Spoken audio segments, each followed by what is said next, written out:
Hey, this is my graphics assignment 8, so I'm going to run this really quick. And you'll see two objects for color and texture.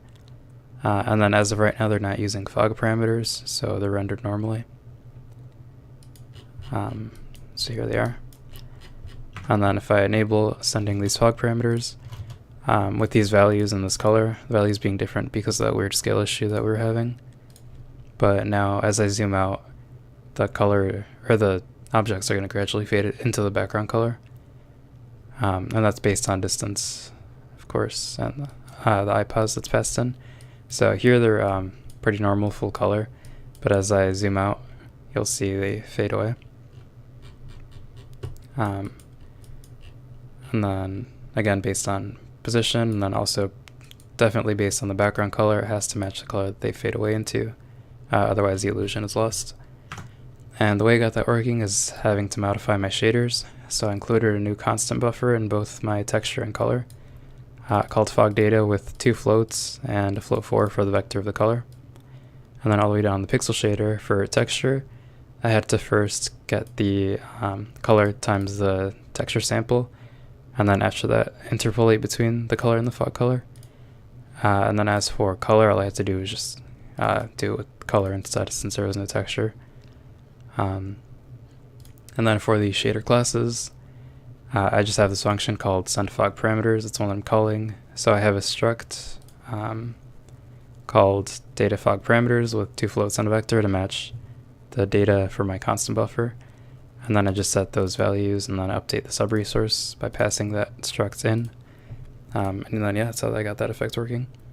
For question 2, which is the mirror, I also got this working for all my stuff, so I'm just going to run this first.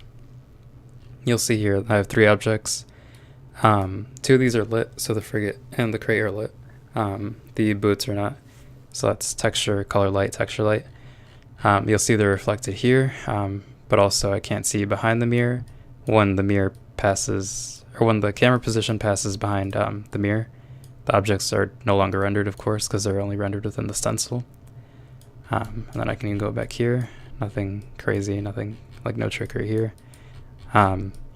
It's just rendering them with reflection matrices on the other side. And then, of course, the stencil is cutting off where the pixels shouldn't be shown at all. And the way I got this to work is just including all your new code for setting up the stencils and their buffers. This is all in a demo. And then having, of course, that mirror object, having the reflection matrix, which is set using the normals of that mirror object. And then this is the reflection matrix that I used to multiply with the world matrices of all my other objects, which I had to resend also through draw scene. So of course, here's the first step where I draw my 3 objects normally. The drawing the mirror, which doesn't really matter the color so much as the matrix, the world's position. So the stencil state and blend state, do all the stuff again that we had talked about. Then I render the objects with the reflection matrix to the mirror so that they're behind it. Again, I now render the mirror again with alpha blending so you can see through it. And that gets us this effect. But yeah, that's all I have, so thank you for watching.